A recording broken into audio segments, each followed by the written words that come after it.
Due to technical difficulties, the first 7 slides of Dr. Lal's presentation are not shown in the video. They have been inserted here. The video begins on slide number 8.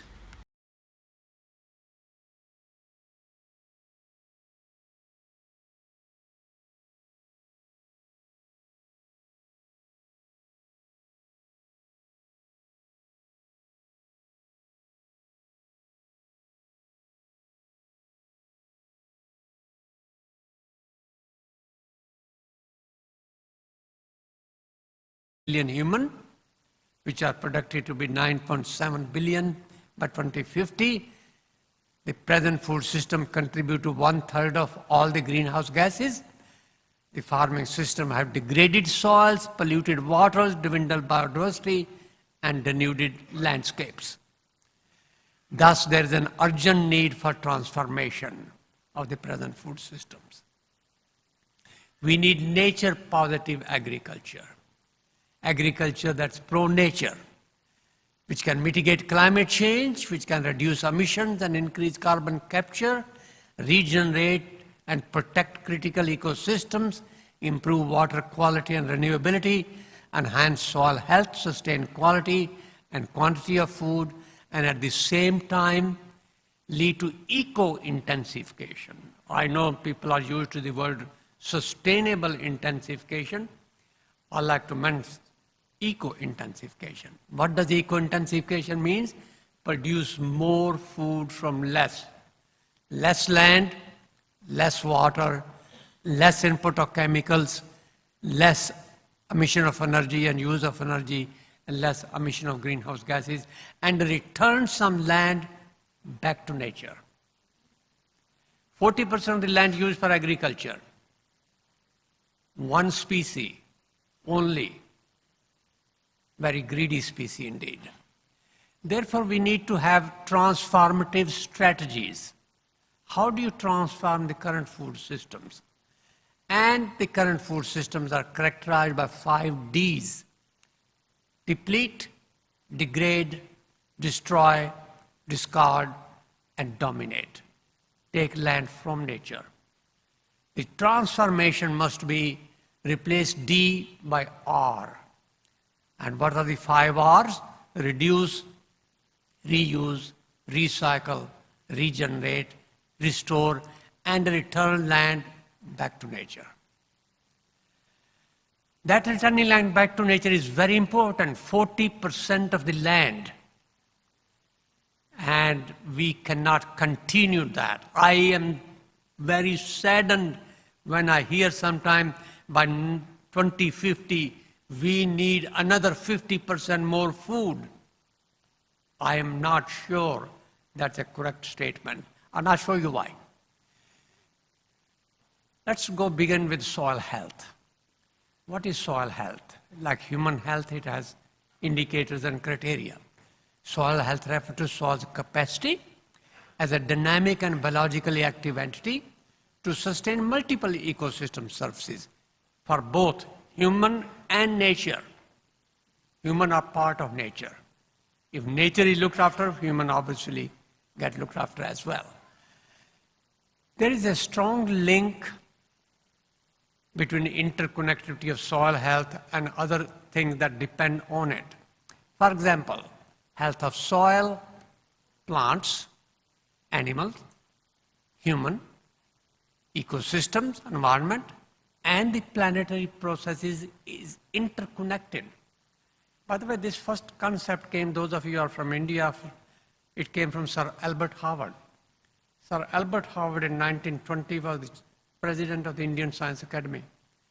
And his Science Academy address was entitled, Health of Soil, Plants, and Animal and People is Interconnected. He was thinking if the soil health is degraded, people living on it, their health is also degraded. And it goes back to the concept by John Muir, an American philosopher who said, when we try to pick out anything by itself, we find it hits to everything else in the universe. And this is a very important part. If we want to improve planetary processes, the most important component is the soil health. Why? Because soil health through the soil organic matter content governs many ecosystem services: water cycle, quality and quantity, climate change, mitigation and adaptation, stabilization, food security, both quality and quantity, and of course the biodiversity above ground and below ground. The heart of soil health is soil organic matter content. And soil organic matter content comes from biomass. Biomass of plants, biomass of animals. When we produce something from land, land must get its share. Grains and tubers for people, the residue for the land. If the land does not get its share, land rebels. And when land rebels, the ecosystem services are not produced and the humans suffer. And this part people have to understand. And these days, consequently, there's a focus on regenerative agriculture, especially in Europe. And what is regenerative agriculture? It's a philosophy. It's a strategy. It's an approach. It's a concept. It's not a technique. There are many techniques under that. So regenerative agriculture philosophy is inspired by eco-innovation. It's powered by non-carbon energy. It's driven by a circular economy and green infrastructure. It's supported by the recarbonization of the terrestrial biosphere. Remember that 575 gigaton that was emitted from land, soil, vegetation, put it back. Therefore, recarbonization has to be the bedrock of sustainable development through the region. And Vetiver, I'm coming to that point, is a philosophy, a concept, a strategy, not the, there are many others too. But it is an important strategy as a component of regenerative agriculture. Vetiver is not looked from that point of view, but I think that's the way it should be looked at. And I'll explain to you that why. Vetiver, of course, you saw this morning many of the plots. Its name is a Tamil. It's a Tamil word, Vetiver. In Hindi, it's a khaskhas or couscous. In Sanskrit, it's ushira, sita mulakas, or sugandhi. Malakas in Cantonese Mandarin, it's chow or cow. In Spanish, it's zacate, petiver, grama da lendi. And in Portuguese, capim. In Bengali, bena shoba. In Amharic, that's Ethiopian, yesarto. Many names, and of course I must mention the Thai names. And I may not be able to pronounce them very properly, but Thai name depends on the region. In Jannah it means faik. Central Thai, ya faikham or faikham or faiklam. In Kamping Fat, it's Fiko Takrail, Sangmong, Faksom, different names. Different region, but it's certainly very, very popular. And in Chiang Mai, where we are, it's Yafak. So the name varies according to the region. Vetiver, indeed, is a uniquely dense and deeply rooted clump grass that's infertile and non-invasive. That means it doesn't take over. Root system cannot multiply. Vetiver grass is considered a climax plant, meaning that it can survive in an extreme ecological condition where the other plants perish. It can tolerate prolonged drought, fire, flood, submergence, extreme temperatures. Vetiver grass can also be considered as a nurse plant or a wasteland or disturbed soils, where it may be the only plant that will grow in such circumstances. Vetiver roots, as we saw today, many times you notice a very large root mass.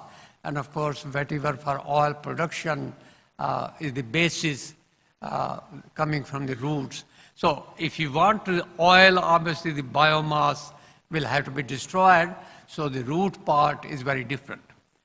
Coming back to different uses, I think the only way I could summarize them was to address agronomic benefits, such as high land use efficiency, soil health restoration, high biomass production, sustainable agriculture, food security.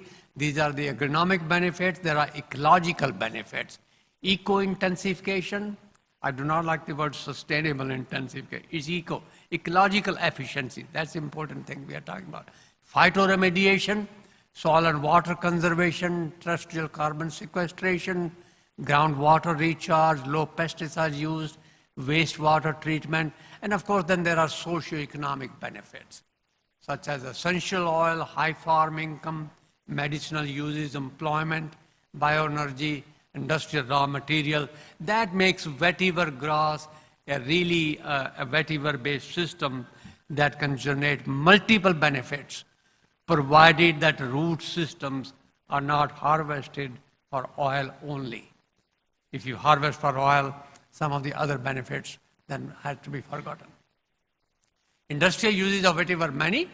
Private sector therefore can play a critical role in translating science into action.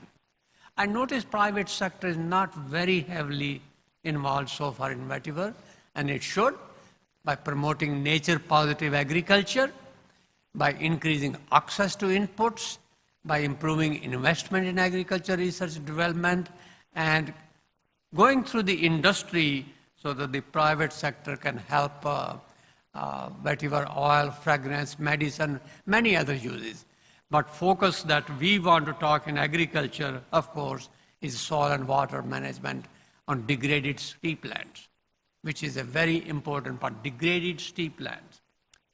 That is where His Majesty the King of Thailand, Bhumi Bala Tulyatej, played a very important role in soil conservation and carbon sequestration, bioenergy, water storage, groundwater recharge, high-end sustained production. Of course, the soil health improvement is a very important part of vetiver. The massive root system of vetiver improves soil biological, physical, chemical, and ecological properties. That's why the word eco-intensification is a very critical one. It enhances green water supply. What's a green water? The green water is the amount of water that the plant roots can use. It's in the root zone, between the wilting point and field capacity. That's the green water. And it increases its supply. Vetiver control hedges provide an effective control of soil erosion, especially on steep land. There are some data on erosion control from various regions of the world. I picked up one from Nigeria, which I was familiar because I lived and worked there for many years. After planting vetiver, 5-meter strip, erosion control decreases from 829 tons per hectare to 41. If the vetiver hedges are 50 meters apart, erosion 162. If the vetiver hedges are 25 meters apart, erosion is 151. Second year, erosion effectiveness decreases tremendously to 15 metric ton per hectare. Something which is important to me personally, professionally speaking, farming carbon. Farming carbon. Growing carbon in land to produce income. Just like you grow income from corn, soybean, poultry, meat, beef. Similarly, carbon is a commodity that you can grow in land by producing plants which produce a lot of biomass, and it can bring income for you. So here, vetiver is not being grown for oil or fragrance or medicine. It's grown for sequestering carbon. That means you cannot take the biomass away for anything else, because it's that biomass converted back to the land will become humus. Therefore, it will stay in the soil. So it is one or the other, but not both. Therefore, that management is important. So it's a growing soil carbon as a farm commodity that can be traded, bought and sold, and bring income. So biomass production of vetiver for income, many people have given the estimate 3 to 9 kilogram per meter square per year. I met Dr. Pinners here. Under favorable conditions, shoot and root growth can be 161, 107 megagram per hectare fresh, dry 68 to 52, and ratio of the fresh and dry root to shoot 1 to 1, which is very unique. It's very unique characteristics of vetiver. Globally, I mentioned 575 gigaton of carbon that we have lost from land. Out of that, soil carbon depletion from agricultural land alone, agricultural land, is 135 gigaton. And therefore, putting 135 gigaton back somehow can be very, very important. Most soils require soil organic matter content in the root zone, optimum about 3%. Unfortunately, in soils of the developing countries, including South Asia, Sub-Saharan Africa, less than 0.5%. Therefore, the productivity, the use efficiency of inputs, the responsiveness of soil to get the optimum yield for varieties or for fertilizer, for irrigation, other input, cannot be achieved unless the soil organic matter content, which is the heart of soil health, is about 3%. And most soils, I have worked in Africa and South Asia and elsewhere, and here in Thailand, it can be very low. Therefore, soil carbon sequestration by vetiver is a very important option. And I have read a lot of literature, thanks to both Jim and Dick. They provided me good literature, plus my own library at Ohio State. I have collected several hundred articles. They only talk about biomass produce. But please remember, biomass produce is not the sequestration. It's a first step of sequestration. That biomass which is produced, it must be decomposed by organism, macro, meso, and macro, earthworm, termites, centipedes, millipedes, microorganisms, and whatever is left behind after they have consumed it is sequestration. So 50 tons or 20 tons or 100 tons produced is not sequestration. It's a photosynthesis. What goes back in the soil when it is humified and it forms organo-mineral complexes, that humic substances react with soil clays, then it is stabilized. Then it doesn't go back into the atmosphere. Then it improves soil health. That is sequestration. I did not find much data on that part. I hope it will happen. So here is an example. Soil organic carbon content 1.01% under the vetiver hedges, but only 0.2% further away. Unfortunately, the article did not have data on bulk density. I could convert the rate of carbon sequestration myself. Depth is there, the organic matter content, but I need bulk density. But the author did not measure the bulk density. Now, bulk density when the carbon content is 0.19 is really 1.5 gram per cubic centimeter or 1.6. Bulk density when the organic carbon content 1.01%, maybe 1.3, but the exact number I have no idea. Therefore, I cannot calculate. So some think the sequestration potential is 1 kilogram of carbon per meter square per year. That translates to 10 tons of carbon per hectare. That is far too high. I have monitored carbon concentration in Midwest United States, in the rest of the part of the world, in Brazil. 1 ton per hectare per year is very high value. This value is obviously biomass, not the carbon sequestration. So hopefully, future activity on this will be done quite a lot. Here is the data on biomass and soil, 150 total India potential teragram, that's 1 million metric ton. That's a soil biomass of vetiver in terms of root biomass. That's not sequestration. Sequestration is when it decomposes, and that information, unfortunately, is not there. Carbon accumulation biomass in Colombia, more recently in 3 months, 13 tons. In 6 months, 103 tons. It's quite a lot. Probably estimated on small plot square, and therefore multiplication factor is quite a lot.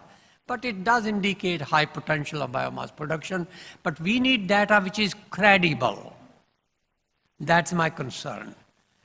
There's a lot of reports, a lot of enthusiasm. Credibility and detailed scientific information is still very little. Societal value of carbon. When I said farmers should be paid how much? There was a Chicago Climate Exchange. It started in 1998, 1999. The price was $1 a credit. A credit is 1 metric ton of CO2. And at that time, it was $1 per credit. And the Chicago Climate Exchange, until 2005, went up to about $6 per credit. And then it collapsed. Why it collapsed? Because the demand was not there. There was supply, but no demand. Why no demand? Nobody put a ban on how much fossil fuel should be burnt. And if there is no ban on burning, you can burn as much as you like. Why worry about carbon sequestration in soil? Therefore, the market collapsed. And the question is, how much should be paid to farmer as a societal value? When the carbon is sequestered in soil, its ability to conserve water, mitigate climate change, enhance biodiversity, improve productivity, increase sustainability. What is the societal value that gained that farmers should be paid? And I am not an economist, I'm a soil physicist, climatologist. I calculated that. $130 a ton. This was 2010 prices of Chicago. 2010 prices. Right now, it should be $200 per ton. That means about $50 per credit. So when you pay farmer $2 or $3 or $5, you are undervaluing a very precious resource. And we should not do that. We should pay farmer the justice right price that they have worked hard to produce. If a farmer sequesters half a ton, they should get somewhere between $70 to $100. If farmer sequesters 1/3 of a ton, somewhere between $50 to $60. So biomass of cattle can also be used, biomass of vetiver can also be used feed for cattle, which is obviously very important part. Here again, the estimates are very high, 80 to 100 tons of dry leaves per hectare, really estimated on small plots, not on a large area. So mowing, baling young leaves can be fed to cattle. Energy value is another part, which is some very good data available. For example, energy source of vetiver, 16.3 gigajoule per ton of biomass. Coal is about 12 to 30, petroleum about 42, wood about 20, bagasse about 9. So biomass, if you do not want to sequester carbon, use for fuel, obviously energy source is one option, which is very important. So energy value of fuel is about $30 per ton or $3,000 per hectare, some data indicates. Diesel, in terms of megajoule per kilogram, about 13.42 and 13.6, vetiver about 2. So there is a good data on energy, but please remember you can either have energy or climate action sequestration, but not both. Unless some of it goes back on the soil, it does not have the benefit of soil health. So crop yield data, I've compiled data from Ethiopia, Nigeria, Colombia, India. There are differences in crop yield depending on the crop. Teff, 29% increase when it is grown in hedges at a different intervals. Corn, about 50% increase. Coffees, about 11 to 25%. Maize. Again, the productivity increase depends on the crop that you are growing and the inputs, other inputs. When soils are more degraded, other inputs are less, then the vetiver impact on productivity is more. Vetiver impact on productivity becomes less when you compensate the soil supplement by fertilizers and pesticides. So in terms of the productivity, certainly there are very good uses. Ethiopian data shows improvement in teff production, 851 with vetiver and 660. Not very significant statistical hit. Data on soil carbon, I gave you that value before, but there is only percent. Because the bulk density was not done by the author, it is impossible to calculate the change in carbon stock in soil, which is an important part. Economics, certainly people have estimated economic in terms of the oil, which is a component.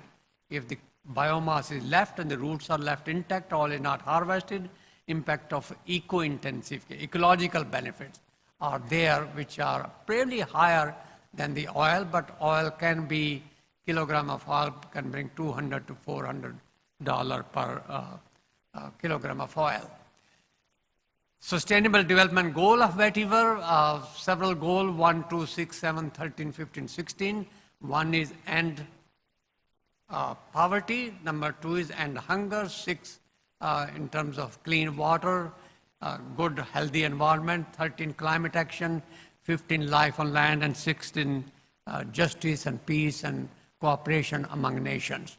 So those are the different goals which Vetiver can certainly help achieve within the last few years. I want to go back to this slide. It's a very important slide. Dr. Norman Borlaug, Hugh Popno, myself, I think this was taken, World Bank and the Academy took a tour before the book was published, 1993, I believe, too. Thank you for contributing that slide. This is a historic picture, one of the very few Dr. Borlaug in the field looking at a crop other than corn and wheat and rice. That was his main goal.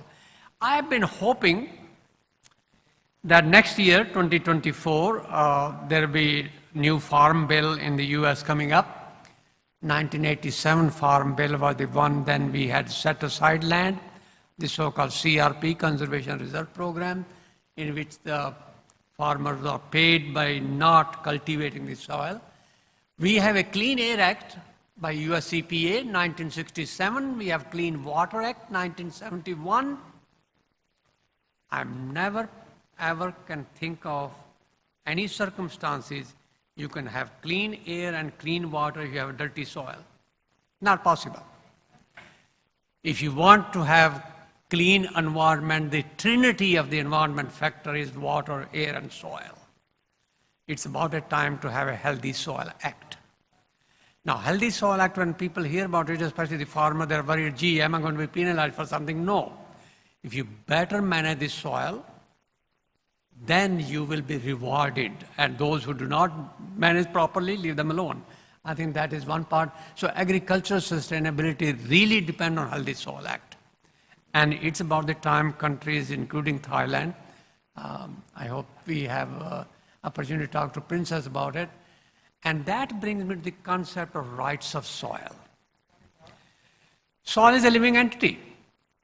Soil is the only entity known in the universe which has the divine power to transform death into life.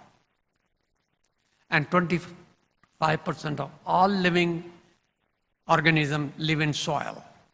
And as you see, the soil health determines our own health. Our own health is dependent on soil health. So being a living entity, soil should have rights. And it implies that soil degradation, pollution, depletion is a moral and ethical wrong that must be stopped by legal interventions. Simply because you own a property, somebody has given you a piece of paper that this property belongs to you, does not mean you can do with it what you want. And I think that's a very important part. Soil is the essence of all terrestrial life. That's why the name of the late king, Bhumi Bal, Bhumi, soil, Bal, power, Atulya, unique. I think it's about to translate that name into action is what this is asking.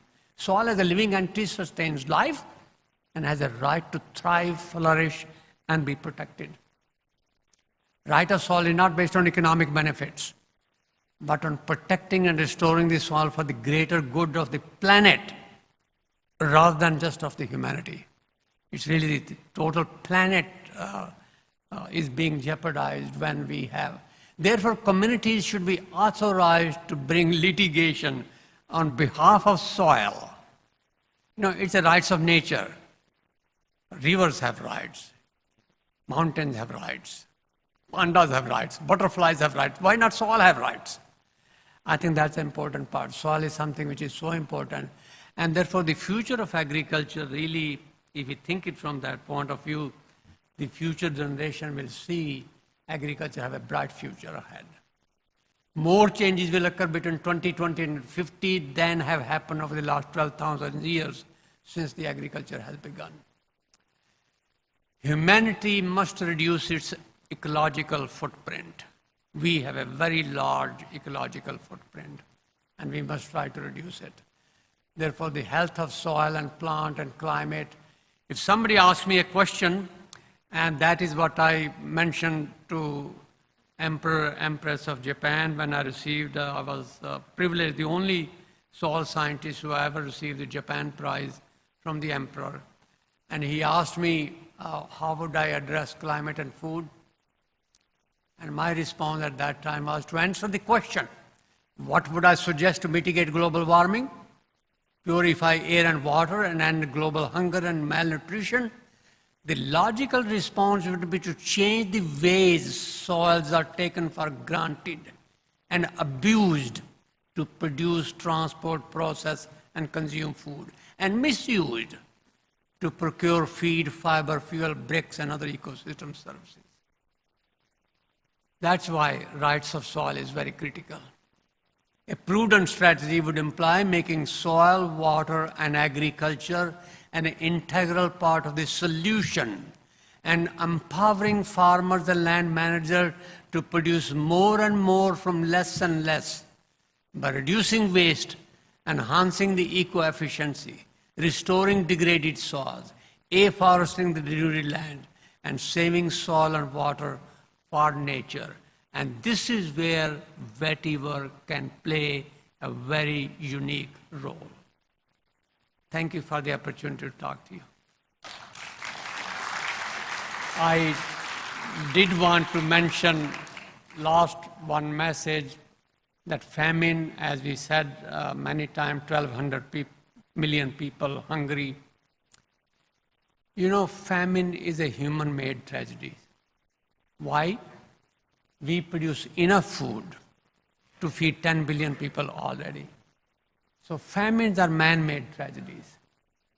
And we must make famine and mass starvation politically intolerable, morally toxic, ethically unthinkable, and humanly unacceptable. And that's the only way. Producing more is not a solution. We are wasting 50% of the food we produce. In fact, we produce 3.2 billion tons of grains, and 1 billion tons reach no stomach, human or animal. So why keep on producing more? Use what we produce more fairly and properly. And therefore, the Vetiver mantra I would like to mention, which I said before when Princess was there, a healthy soil equal to healthy diet, equal to healthy people, healthy ecosystem, and healthy planetary processes. Thank you.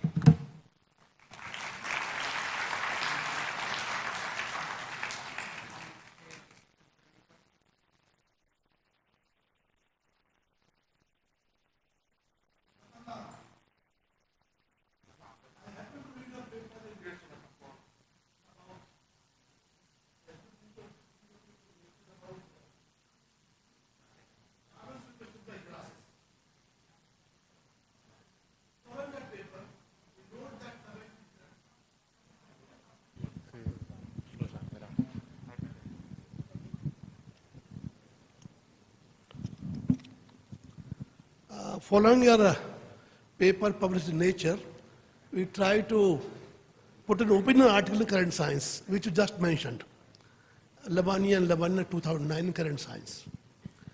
That was a sort of opinion article on Vetiver. Subsequently, we worked on this grass and estimated the root biomass in an experimental field.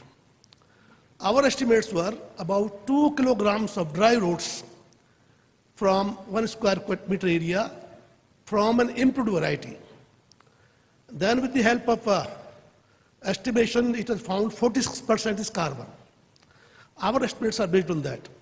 That time I knew about, you have been working in that area. I also wrote to you, I wanted to know the real estimates. Could you please give out how much is the expected sequestration based on this biomass yield of root? That's a very good comment. I think the root biomass which is produced is the first step. And that root biomass eventually is mineralized. And the mineralization process, the decomposition process, releases CO2 back into the atmosphere. And whatever is left behind, which we call recalcitrant material, the passive material, is actually the sequestration. And that experiments I have done in Ohio, I deliberately put 2 ton, 4 ton, 6 ton, 8 ton, 20 tons biomass back on soil and make sure nothing else, no weeds, no crop, nothing. At the end of the year, we try to determine how much of it was left in the soil as a humus. In Ohio climate, Midwestern United States, it's about 15% of what we left. So if I put 2 ton, 15% of that is roughly 150. Okay. Right. Right. Root carbon. I'm not saying carbon sequestration. We have never used this word. Yes. It's still 800, you make it 15%. Yeah. This will be actual calculation. So that is. Yeah, I understand. Yes. 800 kilogram is a carbon, but that carbon is included in the biomass. Yes. And the biomass is consumed by soil animals. So 15%. And they emitted CO2 back. Okay, 120 grams, say for example. And we have 2 types of respiration called autotrophic respiration and heterotrophic. Okay. So whatever is left behind is sequestration. And if we, let's say that we take biomass, we cut the vetiver grass from one place and we put it in another place. The other place where we put it has gained carbon. And we report the carbon was gained. But the place where we took it from, it lost carbon. And we don't report that we lost carbon. So the net gain is very important. So our assumption was locking of this carbon, say for it remains in subsoil. Right. So locking is to that extent of 800 grams, but actual sequestration is 120 grams. Right. Okay, thank you. Yeah, very good. Your question? I'm sorry, but I was just mentioning that while you said that some carbon is lost, it is yes. So wherever we are going to put this carbon, we have to consider the solarization potential as well for the same soil. Yeah. I think what we are saying is, let me give one more example. Total photosynthesis, we call gross primary productivity of all vegetation on the earth in a year is 123 gigaton. So technically 123 gigaton has been taken out of the atmosphere. So it's a sequestration. But then what happens? 60 goes back immediately when the plant respires. The remaining 63 goes to soil, and soil animals respire back. So out of 123, under ideal conditions, what is left behind is between 1 and 3 gigaton out of 123. That 1 to 3 gigaton is a sequestration, not 123. And I think that's the distinction which we are trying to make. Now, if we did not have that 123, we will have nothing. So it's very important to produce more biomass, absolutely important. But whatever is left behind after other animals in soil have consumed, after fire has consumed, that is the net gain in soil. And eventually what climate offset happened is because of the net gain. And those two parts we must not confuse. Yeah, yeah. Okay, lunchtime, I think. Thank you.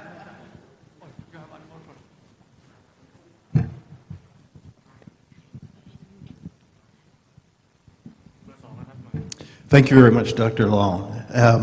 Just one quick question. You placed an inherent value on carbon of $130 a ton. The social costs of carbon, I think, are estimated somewhere around $60 a ton right now.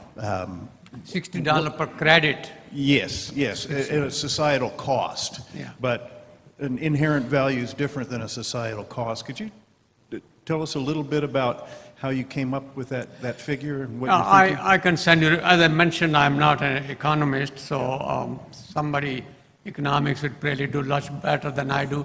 But what I did was, I was trying to encourage when the market collapsed and farmers are getting 20 cents, obviously they lost money because they were promised you sign a contract, and that's the same thing happening right now.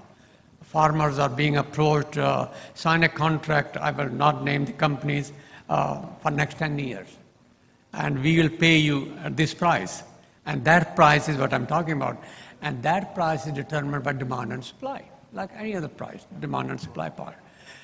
But if we look at the societal value, which is not demand and supply, that means the inherent benefit that society gets when carbon is in the soil. Water quality, biodiversity, erosion control, better quality of the food produced, all those benefits. So to calculate that, I took the value of biomass, which is being returned to the soil, not taken away for combustion or feeding cattle or other thing. The land which was taken for a period of time to produce that particular crop. Then I did not go into that detail. The carbon to nitrogen ratio of biomass, say vetiver itself, is 120 to 1. 120 carbon, nitrogen 1. Carbon to phosphorus ratio is probably 500. Carbon to sulfur ratio maybe 1,000. Humus has those ratio 12, 50, 70. Humus, which is most stable but stays in soil forever, therefore is not only the biomass, that by itself is not humus, to it has been added nitrogen, phosphorus, sulfur, calcium, magnesium, other nutrients. Their price, their cost, has to be paid by somebody. So you take the societal value, so you took, let's say you took 1,000 kilogram of biomass. Then as he mentioned, how much was carbon in it? Take carbon. To calculate the ratio to humus, find out how much nitrogen you require, how much phosphorus you require, calculate those prices. Then the price of water you use to produce it. If you add up all those prices, price of land, price of water, price of biomass, fertilizer, everything else, labor to produce it, at the 2010 Chicago prices, it was $130 a ton of carbon. If you convert into CO2, which is one credit, it comes to $35, which at that time was 30 euro. EU have been paying farmer Green Deal 30 euro. That's exactly that price. Right now, the price is about $200. Unless farmers are paid that price, do not expect them to do what you want them to do. And why should they do it? So when somebody says, I'll give you $10, no. Undervaluing a very precious commodity has created tragedy of the commons. That's why CO2 is going up in the atmosphere. Fair price, right price, and I know you're from World Bank, I won't mention it. You know what is paid by them. Not correct.